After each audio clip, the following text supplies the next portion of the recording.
Nay Langgang, ano po masasabi nyo sa lahat ng mga content creators na nais mag-content ng masama laban kay Diwata? Puro bashing ang inaatupag. Ay, kung si Langgang ang magsagot dyan, wala na silang magawa ang mga basher dahil si Diwata, idol ka yan. At saka, alam natin kung gaano siya nag-start sa paghirap at ngayon umangat na siya. Kailangan, suportahan na lang natin. Huwag na natin siya ibabas at masaya na makita natin siya kung paano siya ngayon. Kitang-kita naman kung paano. Talagang suportado na tayo. Huwag na tayo magbabas dahil wala na tayong magawa eh. Dahil kung ako nga, nakikita ko yung kalagayan niya dati nasa ilalim ng tulay. Kaya ang tuwa-tuwa ko, nakita ko siya ngayon sa personal. Pumunta ako sa Pasay, 2 beses. Hindi ko pa rin siya nakita. Pero ngayon sa opening niya, grabe. Hindi mabayaran ng milyon yung nakita ko siya, ang tuwa ko. Kaya sa mga buzzer dyan, viewers, followers, shout out sa Boss Lamon TV dahil nag-interview ka sa akin. Go tayo!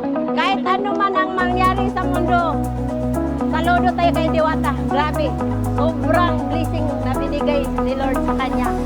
Ay, adi na ako ito, waray nun man ito. Pero dahil kay Diwata, grabe. Maraming salamat sa mga nag-interview sa akin. Suportahan din natin dahil ito ang content ko. Para sa mga viewers, mga watcher dyan, lumabas na kayo. Pag nakita nyo yung mga pila dito, Pasay man o Quezon City, talagang huwag na kayong mag-bus. Pero mas masarap din may busser. Para sa inyong lahat,